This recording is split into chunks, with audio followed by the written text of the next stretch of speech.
launching a tasty pastry. It's a low-carb Pop-Tart. It's got 3 to 4 grams of net carbs, and we love this show. This is our best place to be in LA.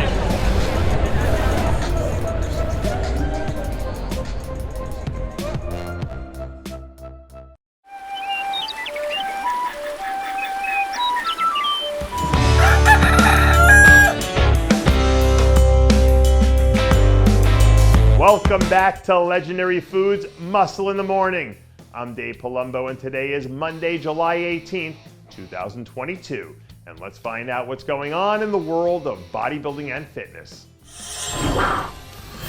You know the expression about how the things you don't say sometimes are the most important?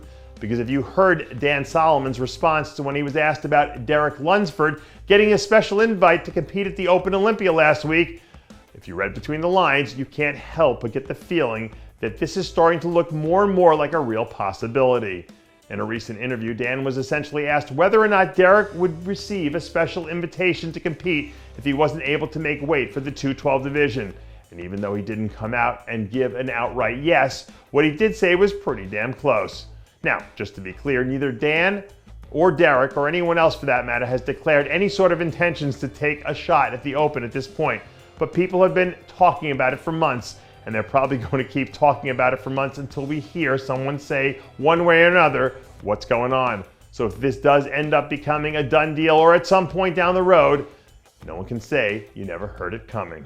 So if this does end up becoming a done deal at some point down the road, no one can say they never saw it coming. I know that we've said this before, but it bears repeating. Learning how to respond to feedback is your cheat code to success. It doesn't matter whether it's life, business, or bodybuilding. If you don't learn how to use corrective feedback to sharpen your edge, eventually your progress stalls and you end up finding yourself in a rut. So when you see these new updates from Rafael Brandao and you take into consideration the fact that he is the heaviest that he's ever been on the scale, what does that tell you?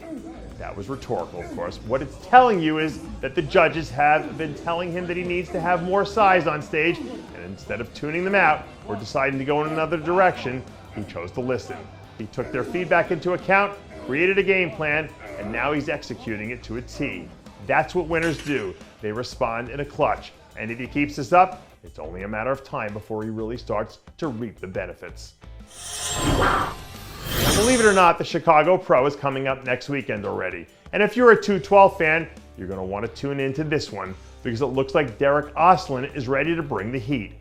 According to Derik, he's looking at Chicago as an opportunity to right the ship after getting his contest season off to a slow start at the New York Pro back in May.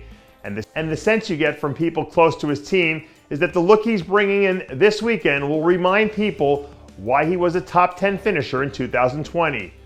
You know, for all the success that Derik has had since he entered the IFBB, Chicago has been the one place where he hasn't managed to find his footing yet for one reason or another. So I'm sure there's probably a little bit of added incentive there for him to finally rid himself of his demons. Because if he can get things on track there and start to build on that momentum, it should go a long way towards him hitting it hard during the second half of the season and getting him in position to make his way back to the Olympia stage.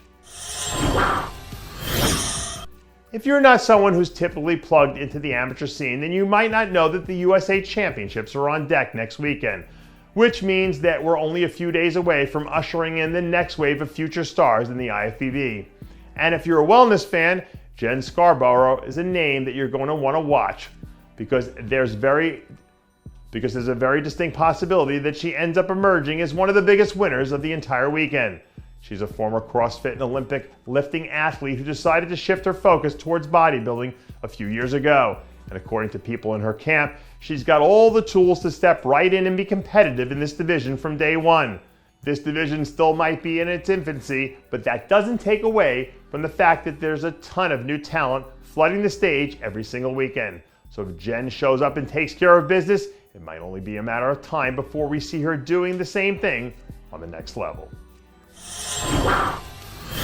And that does it for yet another edition of Muscle in the Morning. I'm Dave Palumbo, reminding you to always be true to your passions and make sure to follow us on Facebook, Twitter, and Instagram.